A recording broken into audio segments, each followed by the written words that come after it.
Hi, and welcome along to AFTV News Daily, the early edition. Great to have you guys on board. It's a beautiful day here in the UK today. Sun is out, sun is shining. Do you know what would have been happening today had we have not had the lockdown in the UK?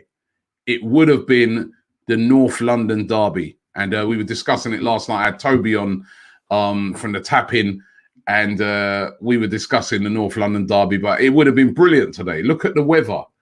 It would have been the first North London derby at Tottenham's new stadium. It would have been an Arsenal takeover at that stadium. It would have been brilliant. It would have been absolutely brilliant. And I woke up this morning thinking about it. I was like, you know, how I would have been preparing for the game. I think it would have been probably a 4 o'clock kickoff.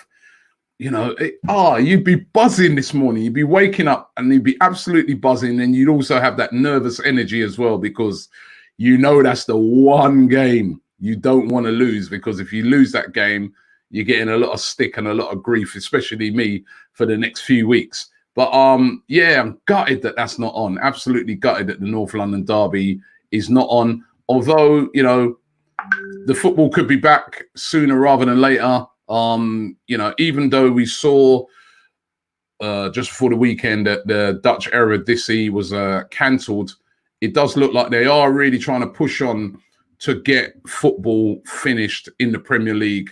And I do think, you know, the more and more you're looking at it, the more and more I do feel that the Premier League will be completed, although it's probably going to be behind closed doors. There was a lot of talk coming out yesterday that, you know, things are looking to get moving and get going in that. On that, by the way, on the whole lockdown thing, I don't know if you saw, right? This idiot, that's what I'm going to call him, Moise Kean, who plays for Everton. Now, listen, first of all, I'm going to say he's a very young kid. He's only 20, right? And when I was 20, I did a lot of very stupid things. I still do a lot of very stupid things, but I did a lot of stupid things when I was 20. And so first of all, you got to caveat that.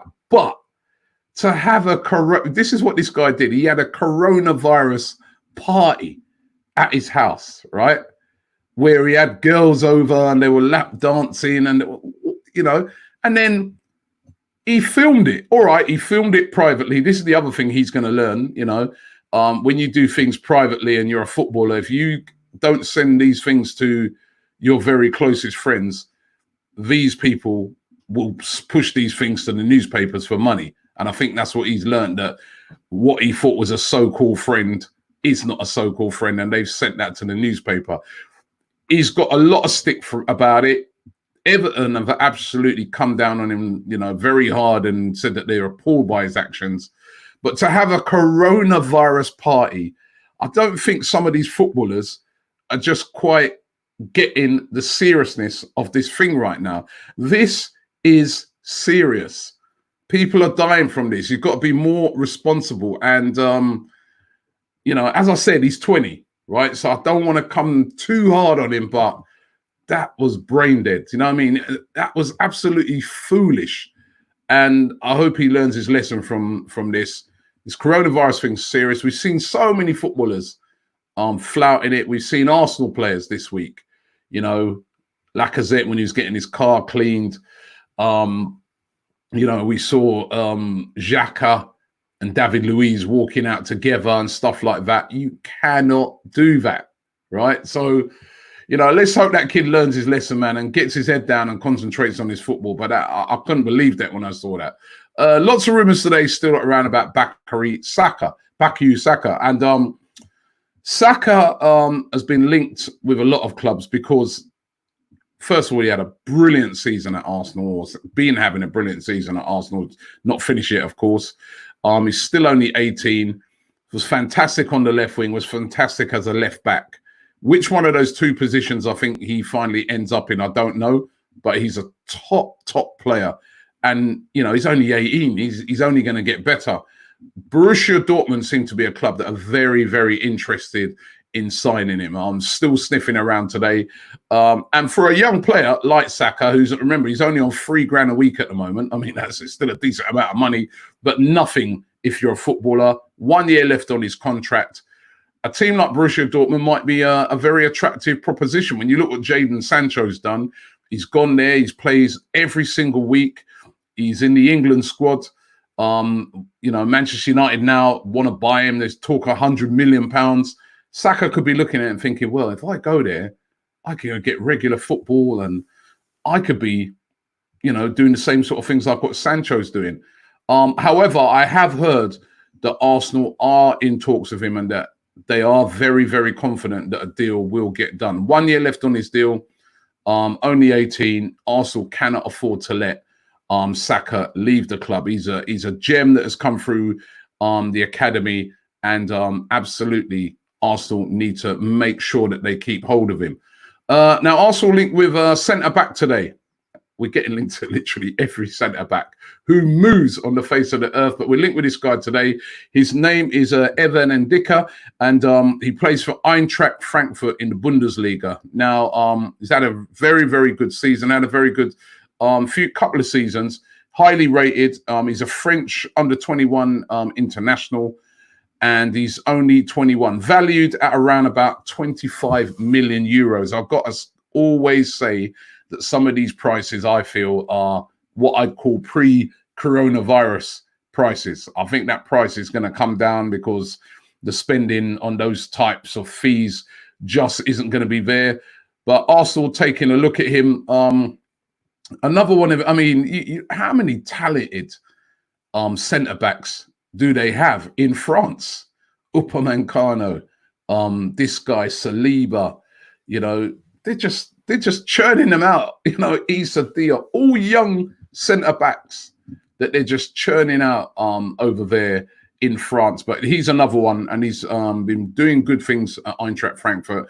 And Arsenal said to be interested in him, really taking a look at him. They're obviously looking for a centre-back. I think the Upamecano type figures that we've been looking at ain't going to happen because of the fee. But guys like this guy, very doable because a much lower fee and maybe something that, Arsenal might investigate. But let's keep an eye over that one over the next few weeks. Of course, we're talking about all these transfers, but we still haven't even finished the season yet. We've got to get the season finished before we can even start talking about transfers. And on that, there's a bit of good news in that the Arsenal players, it's back to work time. Yes, back to work. Arsenal players are going to be returning back to training next week. Although there are going to be some strict things around it, even though they are returning, but there are going to be some very, very sort of strict rules around them returning to it. There was a club spokesman who said that the players are going to be permitted access to the training ground, but access is going to be limited and carefully managed, and social distancing will be maintained at all times. So that is how they're going to return. The players are going to operate a strict rotational basis with small groups arriving individually. They will not come into contact with each other. And that is how they're going to be doing it. So basically, they're going to be going back to training, but they won't be able to train together. You won't see them training as a team. But obviously, the training ground, which I've been lucky enough to go there, is very, very, very big training ground with lots of pitches. So I presume that they could have different players training on different pitches, or different. A player could be training. If it's just about social distancing, a player could be, you could have 4 players training on a section of a pitch, say, where they be very far away from each other. You could have some other players who'd have access to the gym. You could have other players who could be, have access to other areas of the, like they've got an indoor dome there. They could be training in there. So it just means that the players are going to be able to, increase their fitness. And also be able to work on things like, playing with a football at their feet, which is something that they've not been able to do since this lockdown's happened. Well, unless you're Pepe, that is, and you go out on the road and you're playing with guys. So it's a tentative move. It's a gradual move, but it's an encouraging move that the players are returning back to training. the quicker they get back to training and get fit. If everything starts back up, they're going to be ready for it. And that's the main thing. We want to see these players back and ready when the league starts back. And I think that's an encouraging sign, because it shows that there is a will to get players back to work and also to start, the Premier League again. So players going back to training, even though it's not going to be normal training, I think that's a very good sign. It's like stage one. As things starts to ease down, then maybe they might be able to have proper training sessions. I think testing is going to be the key, because I suppose if you tested every player and every player is free of the coronavirus, then maybe they might be able to train as a team. We're going to have to wait and see. But a very good and very positive step in this coronavirus crisis. Let's get into some of your comments today on Sunday.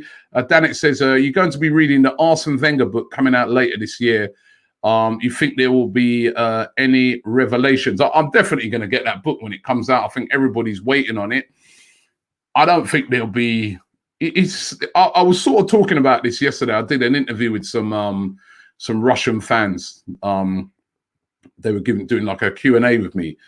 And they were asking me about that book and what sporting books I read. And I said that, I read a lot of books, but I tend not to read lots of sporting books because they're all the same sometimes. There's not a lot of revelations in them. They don't really tell you. They give you a little bit of insight into things, but very rarely do you see them go, like everything's revealed. And Arsene Wenger's a very guarded guy, very intelligent guy. He's going to write that book in a way that it doesn't offend, that it doesn't, so I don't think there'll be too many revelations, but it's going to be a very interesting book because he was such a great manager. So, and it'd be interesting, what I think will be interesting to see is how he contrasts when he first came to the club and the massive success he had. And then he looks at towards the end when things started to go wrong. It's going to be really, really interesting to see. So yeah, definitely be reading that book. Getting into some more comments. Robbie, where is the Partey news today? No Partey news today. It's a Partey-free zone, right? So Partey-free zone today. Arsenal FC says, Robbie, I hope all the Arsenal players and staff will get tested before training together, I think he means there. Well, they're not. It doesn't look like they're going to get testing yet, because all the testing in the UK at the moment is for key workers, essential workers, right? Which footballers definitely not are not. However, I think going forward, once the tests are there and available for everybody, yeah, I think it will be definitely a good thing to get. Not just footballers, but everybody needs testing. But I think before you can start saying, right, you're going to make players train together, everybody has to be, all of those players have to be definitely tested. As this gentleman here is saying, he says, the general public and essential workers are the priority over players to being vaccinated for the virus, the government has reported. I think, listen, players are the general public as well. I mean, so, and I think, listen, I think, what will you probably see happen is if a test becomes available, you'll have tests that are available as it works in this country, through the NHS, say, which will be a government thing, will be available for everybody. But you'll probably be able to buy tests private. You can buy tests privately now. A football club with a load of money might say, you know what, let's go out there and let's, buy a load of tests for the club. And I can see that happening so that they can do their own private tests. This guy says, Saka is staying, Partey is coming, Aubameyang is 70% staying. Cheers. Okay. I know where you got your information, but okay. And by the way, on that Aubameyang thing, I went onto his dad's Instagram, and it was his dad who posted that. It was a couple of guys suggesting yesterday that was not his dad's genuine account. It was his dad who put that and said to him about signing up. So on the players returning to training, Kingsley says it's a good move by the club to do this. These guys are footballers and they need to play football. better to do it under the right conditions in the club than to create more media frenzy. And that is a great point, rather than, Pepe going out on the road and, he can come in and he can play football properly, and, practice, even though you're not practicing with a team, there's lots of drills and skills and stuff like that. And you can be working on free kicks and headering the ball and stuff like that. And players can keep a social distance. Actually, there's a lot of drills players could do while social distancing, although they are saying that the players are going to train on their own. Candy says, I'm concerned about Arsenal's form when we return. I'm hoping there will be a few friendlies before we dive back into the league. Possibly. I don't know if they'll have time for friendlies. Maybe. I think the wise thing will be to do a couple of friendlies, but behind closed doors. Might be the way, because again, there you can make sure that everything is socially distanced, right? Whatever needs to be done, whatever safety measures need to be put in place. So I wouldn't be surprised if Arsenal played a couple of behind closed doors friendlies before the season started.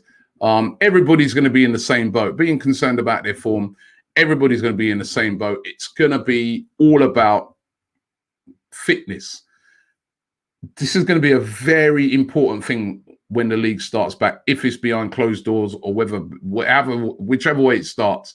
Fitness.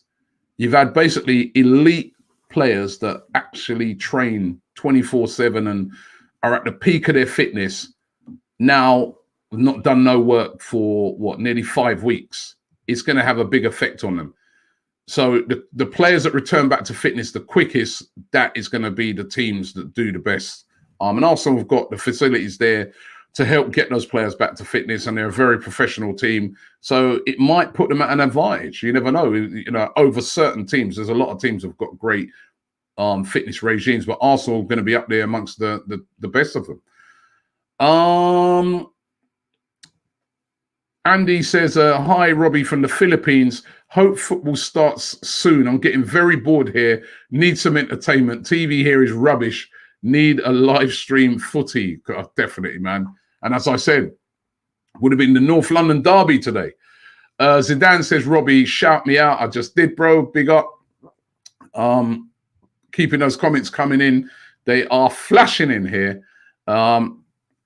Hey, Robbie, Richie here from Nairobi. There's a picture that came out of a couple of days ago with a guy saying he's out kicking a ball with Pepe.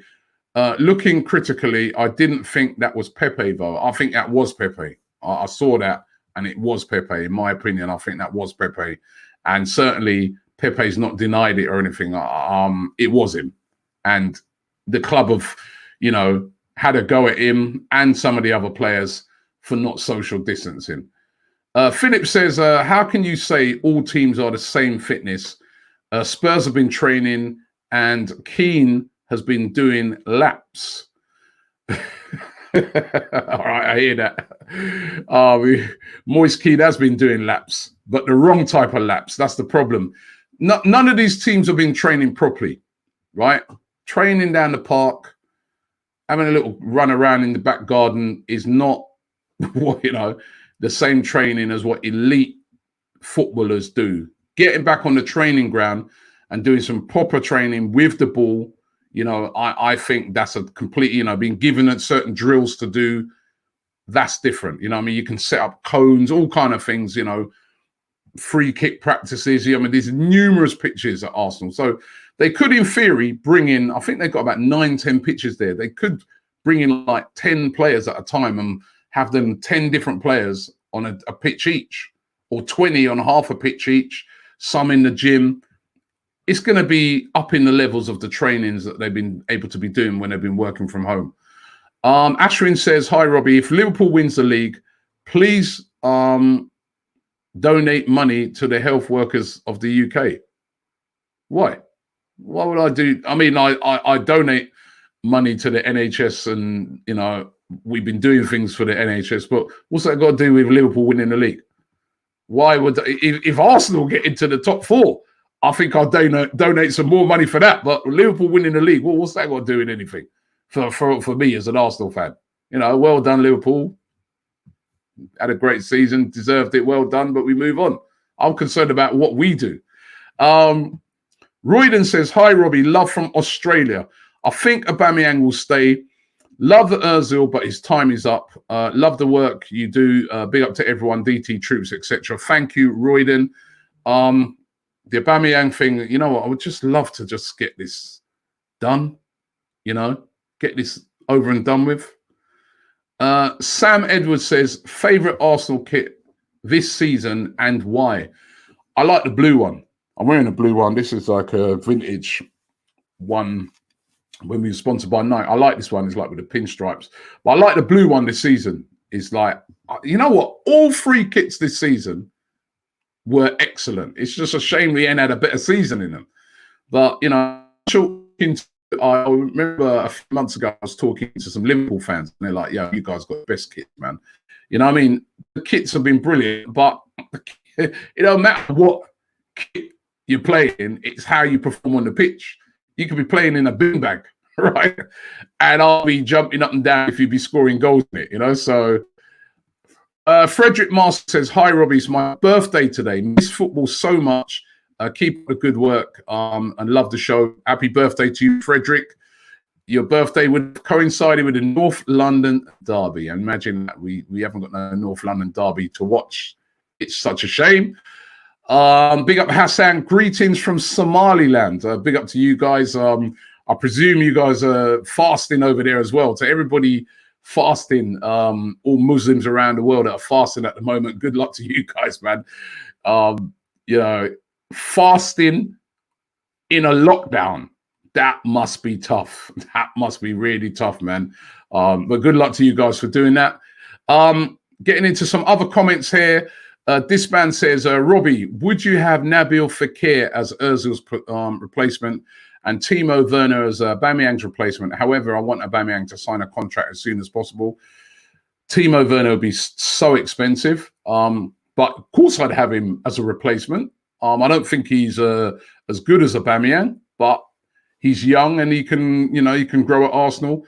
Nabil Fekir, why not? You know what I mean? He could be one of those players that, you know, because he had such a great reputation when he was at Lyon.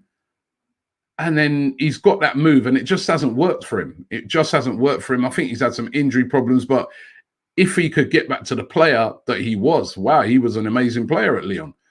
Young says, hey, Robbie, when will the Premier League start? I'm missing football. I think the second Bundesliga will start on the 9th of May. Well, that is the talk that they're looking to start around about the 9th of May. When will the Premier League start? I reckon I can't see it. I still can't see it until at least June behind closed doors. At least, and I'm talking the end of June. I can't see it before then, but who knows? Who knows? I could be right. I'm hoping I'm wrong. Just want some football back. Hassan says, from Nigeria, I think he says, I can't wait to see my players. And definitely everybody here is missing the football right now. I can, you know, as the weeks go by, more and more you're missing it. And on a day like today, when it would have been the North London derby, you desperately miss it. Johnny says he's watching from Kenya, so big up to everybody from Kenya. Hey, Robbie, what's the late news on the Premier League from Ryan in Australia? Well, again, you know, they're trying to get it back on. They're trying to get the Premier League back on, but who knows what's going to happen. I do think it will be back on. But, you know, we're going to have to be patient with this one. Marcos says, absolutely pathetic. A lot of clubs can't use their training grounds as they are being used by the NHS. So how is it fair? Greed before safety as usual. I don't think so, Marco. It's not greed. They've got the training grounds there at Arsenal. Massive. If you ever get if you ever get, and this is one thing I'm always saying to people at Arsenal, I'm like, you should invite more fans into the training ground so that they can see what goes on there. Honestly, the way that training ground is, the two training grounds also have got actually, you know, it's like it'd probably be easier to break into Buckingham Palace. You know what I mean? The security they have around there. But the training grounds are huge places, huge. I've been to a few Premier League training grounds and they're massive, right? And they have loads of pitches and they have indoor pitches and they have massive. When I say a gym, the gyms are huge. So if they can get the players, because remember, you are allowed to, the ruling on it is stay at home. You can go into work, but stay at home if you can work from home. Now, footballers really, they need to go, they can't really work from home. You can't really do no footballing work from home, can you? You know what I mean? Because you can't train properly at home. So I think it's a sensible measure that you're getting them there, you're getting them into the training ground, you're keeping them at a social distance, they're training on their own. I don't see anything wrong with that. I don't think that is being greedy at all. I think that's being sensible. I really do. So no, I have to disagree with you on that, Marcus. I don't think there's nothing wrong with that. Ashan says, watching from Pakistan. Big up everybody over there in Pakistan. There's a lot of people asking me if the season's gonna start or when is it gonna end, Robbie, as this guy's saying. I don't know.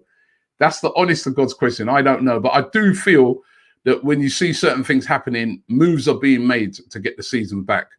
Nathan, I like your picture there. Nathan says, Robbie, wake up. Arsenal are not a top club anymore and haven't been since we left the Champions League. Having more fans doesn't mean we are a top club. We're still a top club. We just need to get back to where we were, right? We are still a top club. It just needs to be steered in the right direction. We've made a lot of mistakes over the past few years, right? But it's about getting back to where we deserve to be. And that we're still a top club, but we're a top club that's in the doldrums at the moment. Aden says, I'm a Liverpool supporter, but I love AFTV, mate. Respect. Thanks for being on board. This is about, it's an Arsenal channel, of course, but also, listen, we welcome all football fans because you know what, we like to debate. It's the Premier League. It's what we talk about. We love to debate the whole Premier League as a whole. Nialia says, from Zimbabwe, Robbie, look at Aubameyang's Instagram. He said he's working on it. I haven't seen his Instagram today, but, you know, listen, I'm starting to think more and more that Aubameyang wants to sign. I'm just worried about the club. I've said this all along. I'm worried about the club if they're giving him the right deal and stuff like that. That worries me. I've said it before and I'll still say it, but let's hope it gets done. Peter says, hey, Robbie, I'm Peter. I'm watching the show from Kenya. We missed the game a lot. You're doing a great job. Big up to DT Troops and the rest. Thank you very much. Going to do a few more. Let's do a few more. Oh, I was just about to do that one and it just flashed by, which is the most annoying thing about these streams, right? Is trying to slow it down to read it.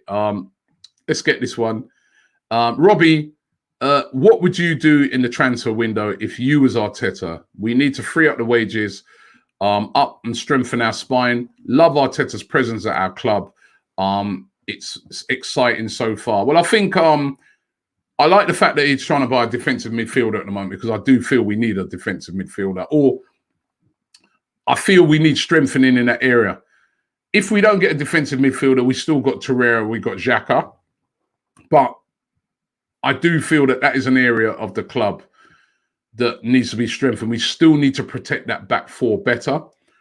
We definitely need a centre back. And then I think, you know, and an attacking midfielder would be great as well. A creative attacking midfielder, long-term replacement for Ozil. Maybe we don't get that straight away because I think it's a matter of Ozil's contract running out. And then when he goes and when certain other players goes, there's going to be a lot of money freed up for wages for players. And it's going to be about getting the best out of the players we've got still because we're stuck with a load of them, unfortunately. Peter Farr says we need to fix the defence and sign Upamecano. Also, if Aubameyang leaves, Jovic, Fekir and Ben Yedder would be good. Ben Yedder would be very expensive. Also, what happened to Ginger Chris? Ginger Chris is still about. He just doesn't get a a chance to come on anymore. He's very busy, but I haven't seen him for a while. But the last time I saw him, he was doing brilliantly. He's doing well. And finally, Nathan again, he says, remember when Stan said he wants to win league titles? Why does everyone believe this cash injection? Well, we don't know exactly what that cash injection is. I really know what that's going to go towards. Let me do one final one. This is Roderick. He says, love from Rwanda. Robbie, do you think if we sign Partey, Sabitzer, and keep Aubameyang, we could secure a top 4 position and maybe win the FA or Europa League, or burst out winning with mentality? Listen, adding quality to the team gives us a better chance. I think the critical thing is what type of players we get. You know, we need to really get some quality players in to add some quality to the team. We really do. And if we can do that, add the quality in the right areas, and we play with the right, the players fit the style of what Mikel Arteta is trying to do, then we've got a chance of challenging again.